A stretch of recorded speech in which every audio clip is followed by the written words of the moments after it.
Today in the Khutbatul Jummah, we have a topic about the Ashura. The Ashura is the 10th day of Muharram, or in Islamic calendar, the Muharram is the first month in Islamic calendar, which is according to the lunar calendar. And it is a very significant value in our religion. In Quran, there are incidents which happen on the Ashura, like Prophet Musa was saved from Pharaoh and his army when they crossed the Red Sea. And the Prophet Abraham was saved from the fire on that day, 10th of Ashura, the 10th of Muharram. And the Prophet Yunus or Prophet Jonah was saved from the whale on the same day. And that day is the next Friday. And Prophet Adam was forgiven, and Prophet Noah was saved through the ship with his people, with his family and believers. And also the Prophet Ayub or Prophet Job, he was cured. So many things happen, and also there will be going to be a day of judgment on this day, and it will be a same Friday also. But what is the most important thing we need to discuss is that day, the 10th of Ashura, the Prophet Muhammad's family, they give sacrifice. His grandson Hussein included his family, they all sacrifice.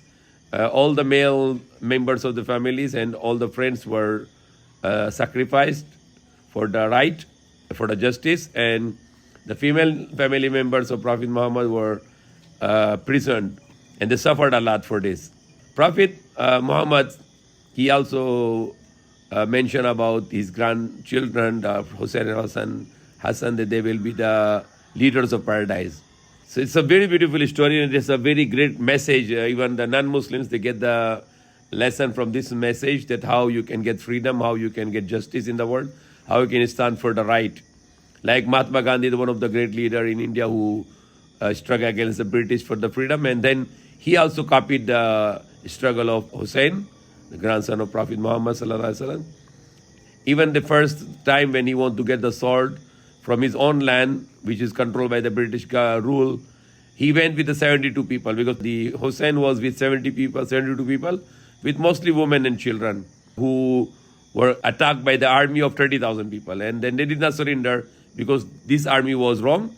Yazid, the king, was wrong, and he was a monarchist, and monarchy is not allowed in Islam. So he waged the war against Yazid and gave his life and his family's life, and rest of his family, female members, were captured. Only one male member of his family was survived, Zainul Abidin.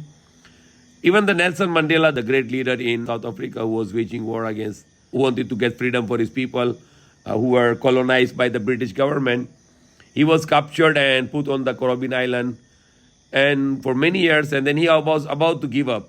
And that night, when he was thinking that tomorrow morning I will give up, he remembered the story of the Hussein, that he did not surrender on that night before the Ashura, the daytime, when there is going to have a battle, and they are surely going to be all martyred on that day. But they did not back out, and they sacrificed for the sake of Allah.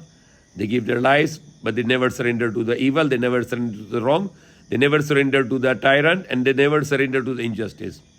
So Nelson Mandela said, when Hussein can sacrifice all his family, including himself, why I myself only I cannot fight for the justice, for the freedom of my people? So he continued, and 25 years after, he got the freedom from British rule, and then he became the first president of South Africa. So there are many other people who take the lesson, and they learn from the story of the Hussein, that how great and brave man was he, that he did not accept the unjust rule of Yazid, who took the rule from monarchy of his father. His father Muawiyah, he just gave it to him that you are my son, so you are going to be a ruler, and which is against Islamic law. Prophet David was a Khalifa, the ruler. He did not give away his rule to Solomon the prophet, because of his son. But Prophet Solomon was prophets, and in the presence of prophet, no one else can be a ruler, because prophet is a great authority from God. So Prophet Solomon, he did not take over the monarchy of his father. Rather, he was the right person to be ruled that time. Like Prophet Muhammad, when he was the ruler in Medina, then the rule of Islam was expanding in the world.